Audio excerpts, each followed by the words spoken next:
I've been using the Elgato prompter for about a year now. I did a video when this first came out, but at the time, I, along with like pretty much everybody that did a video in this, had no real experience with using a teleprompter. And so nobody really knew how a teleprompter was gonna fit into their workflow. Plus, most of the videos are just glazing the thing because it was a new toy at the time, and they probably got it for free from Elgato.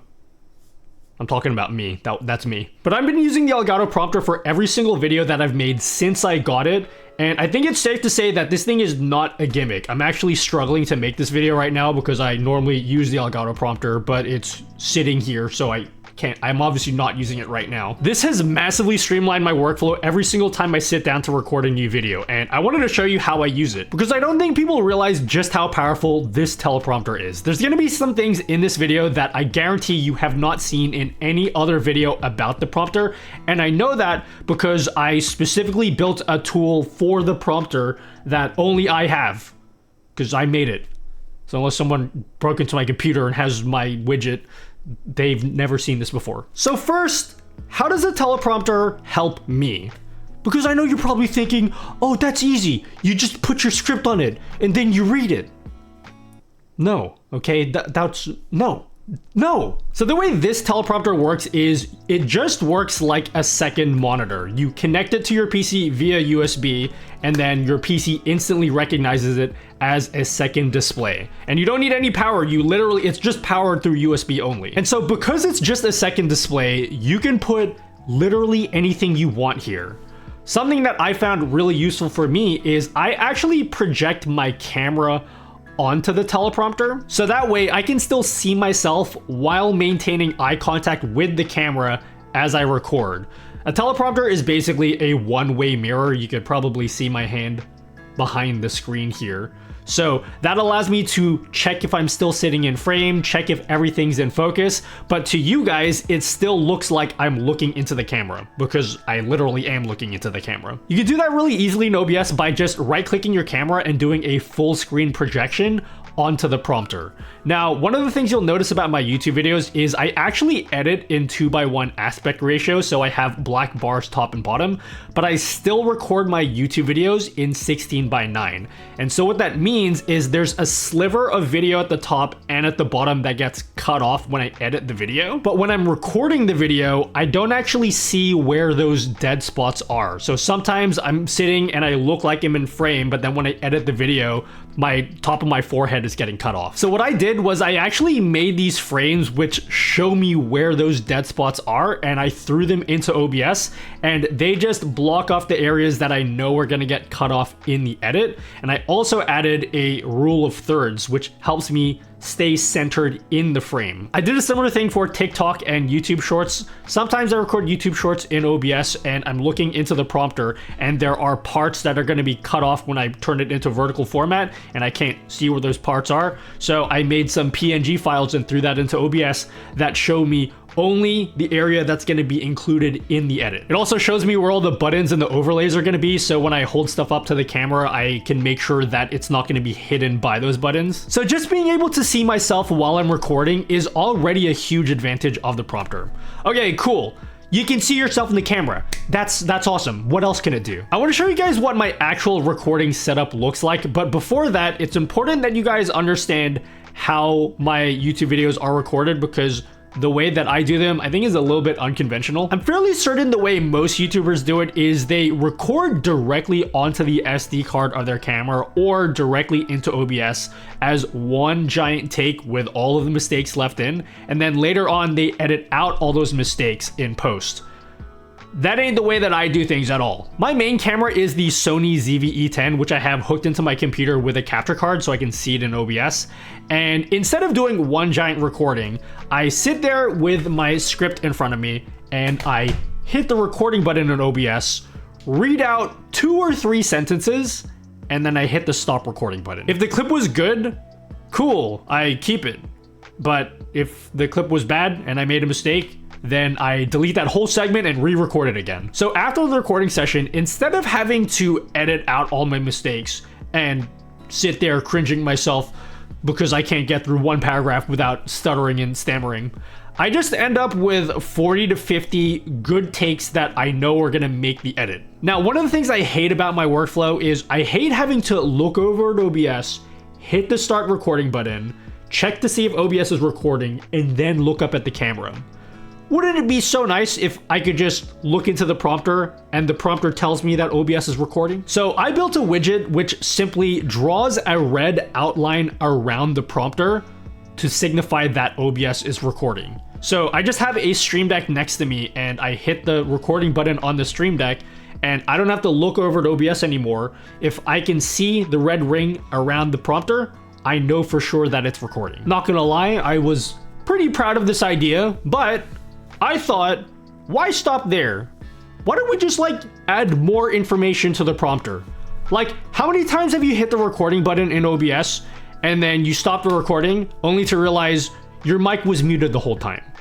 So for the widget, I added a little audio meter. So I can see in the prompter that my microphone is working, but again, I don't have to go to OBS to check if it's recording. I can see it when I look in the prompter. I also added stats like my drop frames. I added a little indicator to show how long I've been recording for, how big that recording is, and also if I'm streaming, there's an indicator that says I'm streaming. And the best thing is you technically don't even need a prompter to use this widget because it's just a browser source that you add into OBS. I'm going to be working with Elgato to get this widget onto the Elgato marketplace for you guys to download. But for right now, you guys can just go to the description and I've literally just put the widget up there with instructions for how to set it up. But yeah, this has been massive for me. Not having to look over at OBS every time I hit the recording button has been a real game changer for when I record YouTube videos. But what about reading my scripts? The main reason why you get a teleprompter is so you could see your script without looking away from the camera. The prompter uses the Camera Hub software, and in the software is a dedicated section for adding your scripts. Of course, if you've watched any other video on the Elgato prompter, you've already seen that. But you can change things like the size of your text, the opacity, how big it appears on the prompter, how fast it scrolls down the page. There's even a dedicated section just for reading Twitch chat. Unfortunately, still no YouTube support, but that's more YouTube's fault than Elgato. One of the features they added a few months ago is AI voice sync. So now the prompter just scrolls through the text automatically. It can detect as you're speaking into the mic. It knows exactly where you're up to in the script. And even if you skip ahead or skip back, the scroll will like I don't know how it does, it just uses magic, but it knows where you are in the script. You do need an RTX graphics card to use that feature, and my PC only has a 1080 Ti, so I haven't been able to try it yet. But what I've done is Elgato just recently sent me one of their $900 Stream Deck Studios. Yes, $900 is ridiculous for a Stream Deck. I'm not saying that you guys should go out and buy this, but the Stream Deck Studio is a rack mountable Stream Deck that has 2 knobs and 32 buttons. So I just mounted that underneath my desk, and using the Stream Deck software, I was able to set up one of the knobs to scroll through my desk or scroll through my text. And because the Stream Deck is underneath my desk, it's discrete.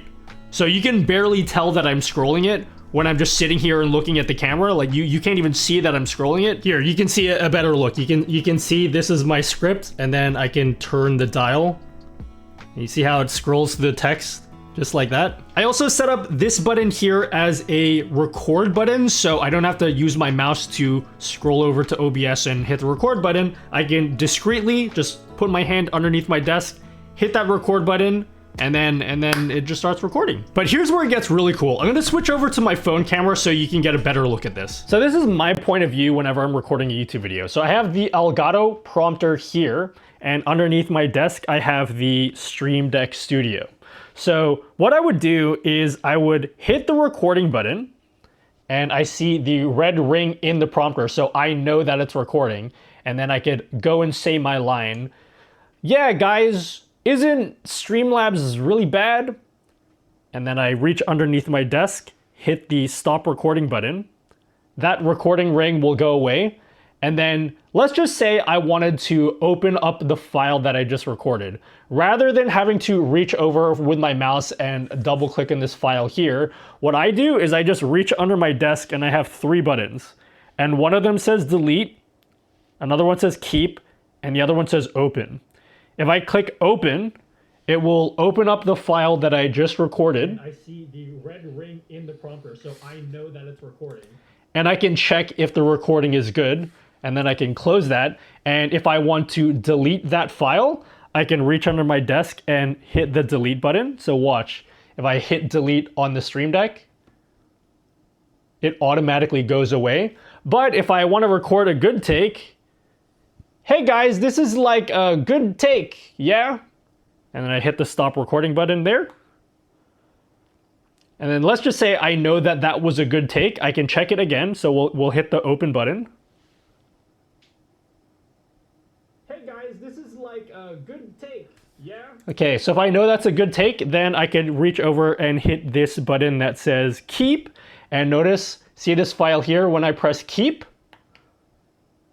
it gets sucked up into this folder. So these are all of my good takes. So you can see I barely need to move my mouse at all when I record YouTube videos, and all of my controls are just underneath my desk. I can change scenes, I can start the recording, I could like move the files around, and it's all just happening underneath the desk. Again, do you need a $900 Stream Deck to do this? No. Do you even need an Elgato prompter? No, you could use a second monitor for this, but I think it's cool. So that's why I wanted to show it to you today. Anyway, if you guys are interested in the Elgato prompter, I have links with a 5% discount code in the description, so check that out. And if you guys also think the Elgato prompter is cool, then leave a comment saying, I think the Elgato prompter is cool. Yep.